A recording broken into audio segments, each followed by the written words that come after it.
Kashmir life में आप सबका खैर मकदम है।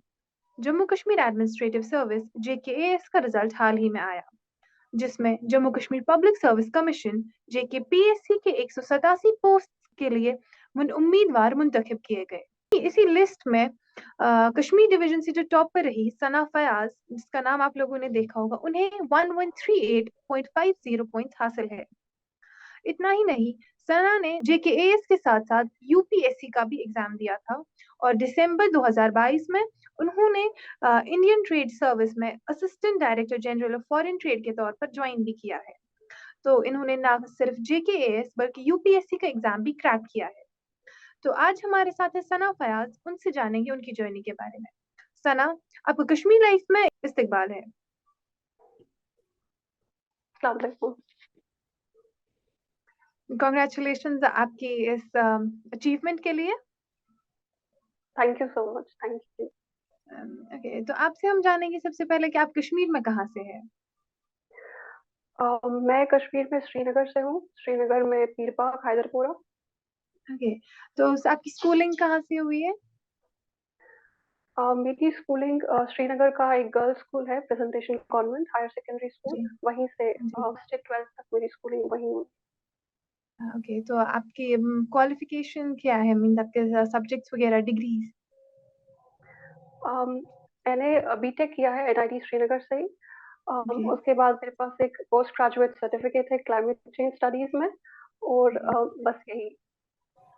ओके, तो देखिए, ऐसा माना जाता है कि ऐसे जो एग्जाम्स होते हैं सिविल सर्विसेज, इनमें आपको बहुत ज्यादा पढ़ना पड़ता है, तो आपने कब से प्रिपेयर किया। जैसे कि आप कह रहे हैं कि कॉम्पिटिटिव एग्जाम्स है, राइट, उसमें बहुत पढ़ना पड़ता है। That is correct. तो जब ग्रेजुएशन मेरी कंप्लीट हुई 2017 में, उसके बाद मैंने स्टार्ट की थी पढ़ाई, लेकिन यूपीएससी पे फोकस ज्यादा था उस टाइम। इनिशियली अभी भी पे फोकस है, बट थैंकफुली हमारा जो स्टेट का सिलेबस है वो ऑलमोस्ट अलाइन है टू यूपीएससी। तो ओके उसी की प्रिपरेशन की साइड से केएस की प्रिपरेशन, जेकेपीएससी एग्जाम की प्रिपरेशन हो गई। स्टार्टिंग ओके में 2018 में अटेम्प्ट दिया था मैंने। तो उस टाइम पे ज्यादा सीरियस अटेम्प्ट नहीं दिया था क्योंकि ज्यादा फोकस यूपीएससी पे था। तो लेकिन उसके बाद अपनी मिस्टेक्स को रेक्टिफाई करके आगे ये वाला अटेम्प्ट दिया, और फिर यूपीएससी में भी फिर पिछले साल क्वालिफाई हो गई और सर्विस भी ज्वाइन कर ली। ओके, तो हम कह सकते हैं जेकेएस में ये आपका सेकंड अटेम्प्ट था और यूपीएससी में फर्स्ट अटेम्प्ट में ही आपने क्रैक किया। नहीं नहीं, 20 ओके 17 के बाद, ग्रेजुएशन के बाद, क्योंकि स्टडी मतलब पढ़ना स्टार्ट हुआ, तो जी। मेंस मैंने यूपीएससी में 3 बार लिखा है, और ओ, ये तीसरे मतलब मेंस तीसरी बार लिख किया, मेंस क्वालिफाई हुआ है। तो मेरा फोर्थ अटेम्प्ट था यूपीएससी में, तो हर बार मिस्टेक्स होती थी रेक्टिफाई करके। तो जी स्पेशली मेरे ऑप्शनल में काफी दिक्कत रही थी, ज्योग्राफी था मेरा ऑप्शनल, तो काफी डिफिकल्टी रही मुझे, उसकी वजह से हर टाइम मेंस का स्कोर ठीक नहीं रहा। तो इसीलिए मैं सजेस्ट करूंगी एस्पिरेंट्स को कि बी वेरी केयरफुल अपना ऑप्शनल चूज करने के टाइम। तो ये एक सजेशन रहेगी मेरी तरफ से। जी, और मुझे लगता है और एक सजेशन जो आपने, like, you did not give up even like 3-4 attempts के बाद भी, बट अल्टीमेटली आपने ये इसमें अचीव कर लिया finally, right. Yes, I think जी आपने बहुत अच्छी तरह से, right, you put it very nicely, right. Giving up is not an option in this exam, right. ये एग्जाम बहुत रिगरस है, बहुत डिफिकल्ट है, और साइकिल्स में चलता है। आप इंटरव्यू स्टेज तक पहुंच जाते हो, फिर वापस आप प्रीलिम स्टेज पे पहुंच जाते हो। इट इज डिफिकल्ट, सो लेकिन ट्राई करना ही, मतलब जिंदगी में कुछ भी एफर्ट डालने के बगैर नहीं मिलता है। So I think that is true.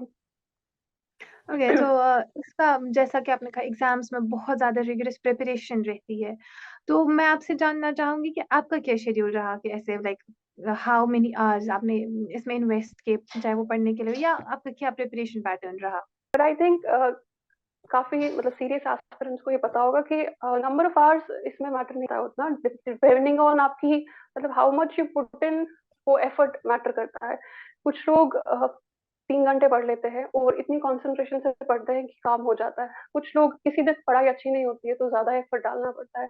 Exam ji close आ गया तो 1 महीने 2 महीने पहले you have to put in many hours, तो वैसे चलता रहता है। तो आई थिंक आवर्स पे फोकस करने से ज्यादा फोकस रहना चाहिए कि आपके टारगेट्स मीट हो रहे हैं, कि सिलेबस कंप्लीट हो रहा है, आप रिवाइज कर रहे हो। आई थिंक वो ज्यादा इंपॉर्टेंट है, इंस्टेड ऑफ कितने घंटे आप पढ़ाई कर रहे हो। जी, क्योंकि हमने अक्सर देखा है जो भी फिर कोई बच्चा कहता है कि मुझे ऐसे सिविल सर्विसेज़ तो उन्हें पहले ही डरा दिया जाता है 12-12 घंटे पढ़ना पड़ेगा 12th के बाद से, तो ऐसा कुछ हम कहेंगे ऐसा कुछ नहीं है। मतलब एग्जैक्टली नहीं कह सकते क्योंकि फॉर एग्जाम्पल एग्जाम 1 महीने 2 महीने बाद है, आपको मेंस लिखना है, तो उस टाइम पे आप काफी आवर्स पुट इन कर सकते हो, लेकिन सालों साल मतलब पूरे साल तो ऐसा नहीं होता है। आप बाकी टाइम आप रिड्यूस कर सकते हो, लेकिन एग्जाम से 1 हफ्ता पहले, एग्जाम से 1 महीना पहले आपको ज्यादा घंटे देने पड़ेंगे। बट मैंने आज क्योंकि काफी टाइम से प्रिपरेशन चल रही है, तो मैंने ऐसे एस्पिरेंट्स भी देखे हैं यूपीएससी में, स्पेशली हमारे कॉलीग्स हैं काफी सर्विसेज में, तो वो साइड से जॉब कर रहे थे and they used to prepare. तो ऐसा नहीं है कि हुँ, अनमैनेजेबल है, there are people who are qualified even with a job. तो इट जी। डिपेंड्स ऑन आपका कितनी स्ट्रांग मोटिवेशन है और कितना कंसंट्रेशन से आप पढ़ रहे हो। I think that is what matters. Okay so बहुत इसमें तो आपने जैसे प्रिपरेशन टाइम रहता है and you have to be serious तो उसमें आप बैलेंस कैसे कोई इंसान हिट करे अब कोई इंसान पढ़ रहा है बहुत ज़्यादा हार्ड वर्क करना है बैलेंस इन अपनी स्टडीज़ में और social life because social life is also important तो उसमें बैलेंस कैसे हिट आपने किया या करना चाहिए? राइट, ये थोड़ा सा डिफिकल्ट क्वेश्चन है क्योंकि मेरी सोशल लाइफ पर्सनली काफी रिस्ट्रिक्टेड है। ज्यादा इंटरेक्शन नहीं रहती है क्योंकि थोड़ा सा मेरा इंट्रोवर्ट नेचर है। बट राइट, सपोर्ट बहुत इंपॉर्टेंट है, फैमिली का सपोर्ट बहुत इंपॉर्टेंट है सारी प्रोसेस में। और मेरे छोटा सा ग्रुप ऑफ फ्रेंड्स है, मोस्टली एस्पिरेंट्स जो हमारे साथ एक साथ पढ़ रहे थे, तो वो काफी इंपॉर्टेंट है। चाहे आपकी फैमिली हो, मेरे कजन्स थे, उनका सपोर्ट, या एक्सटेंडेड फैमिली, मेरे मामू का सपोर्ट, या मेरी खाला उनके उनका सपोर्ट, तो ये सारा सपोर्ट तो काफी इंपॉर्टेंट है। और आई थिंक ये दोनों बैलेंस्ड ही रहते हैं, बिकॉज आप पूरे टाइम प्रिपरेशन में रहे तो मेंटल बैलेंस ठीक नहीं रहता है। तो फैमिली भी बहुत इम्पोर्टेंट है, उनका सपोर्ट बहुत इम्पोर्टेंट है। ये फैमिली का सपोर्ट मेरा बिल्कुल 100% था।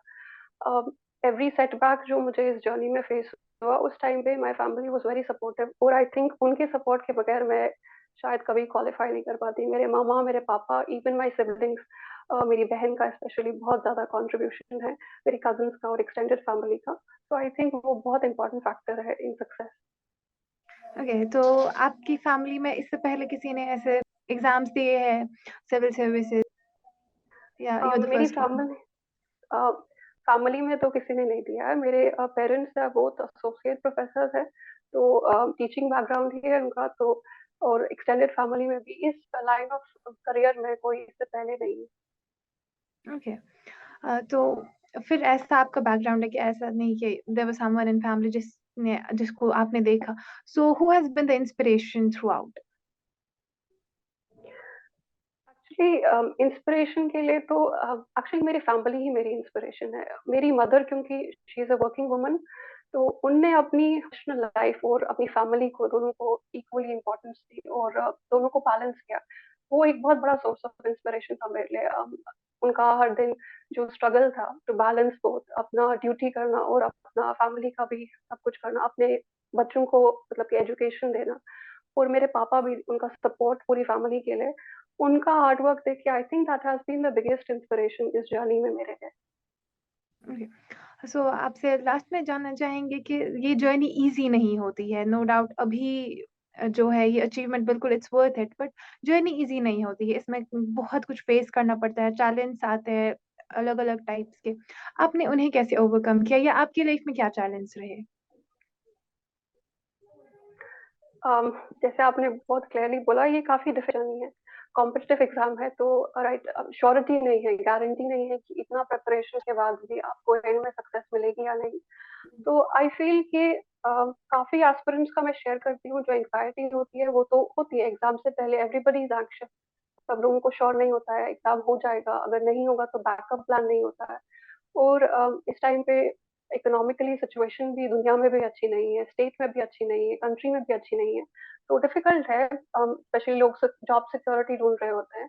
अ, मतलब कि ये सारे चैलेंजेस आई थिंक हम सब लोग फेस करते हैं और अगर डिटेल में देखा जाए तो विमेन के लिए थोड़ा सा ज्यादा डिफिकल्ट है, क्योंकि विमेन के डिफरेंट इश्यूज आते हैं, तो उनके लिए एक्स्ट्रा बैरियर होते हैं सक्सेस। तो आई थिंक ये सारा तो मेरे लिए मतलब कि कॉमन ही है, जो बाकी लोग मेरे जैसे हैं जो एस्पिरेंट्स है इस कम्युनिटी में, तो ये सारी एंग्जाइटीज मैं उनके साथ शेयर कर सकती हूँ। तो एंड आई अंडरस्टैंड, लेकिन आई थिंक वही है कि अपने सेटबैक्स को आप कैसे स्टेपिंग स्टोन्स बनाओ, आप कैसे उस पर वर्क करो एंड परसिस्ट करो। इफ यू ट्रूली बिलीव कि आपको सर्विस में आना है, you have to contribute in a meaningful way, अगर आपको उतना मोटिवेशन है, then you will make it. आपको डिफिकल्ट हो जाएगा, टाइम लगेगा, but in the end you will make it. जी, आपने बहुत ब्यूटीफुली इसको आंसर दिया। Okay, so this is all and thank you so much. आपको बहुत शुक्रिया कश्मीर लाइफ से जुड़ने के लिए। Thank you for having me here.